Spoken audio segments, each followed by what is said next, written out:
امروز سه‌شنبه 15 اسفند 1402 پس از اتفاق بحران سیل در منطقه دشتیاری به همت برادران گروه جهادی فدایان عدالت به منطقه اعزام شدیم. پس از 4-5 روز پایش محلات مناطق سیل زده و مناطق بحران سیل به منطقه‌ای به نام دمپگ اومدیم. در این منطقه آبی که تو تصویر مشاهده میکنید، آبی که بر اثر بارندگی ها و سیل های فصلی که اینجور جمع میشه برای شرب استفاده میشه که این متاسفانه پیامدهای بد بهداشتی رو همراه داره.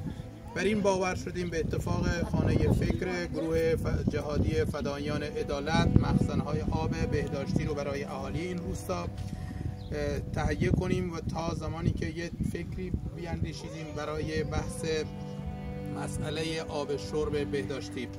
انشالله پای صحبت اهالی این روستا می نشینیم. انشالله که به امید خدا بتونیم راهکاری از طریق فکر این خانواده ها برای رفع این معضل داشته باشیم. ممنون و سپاسگزارم.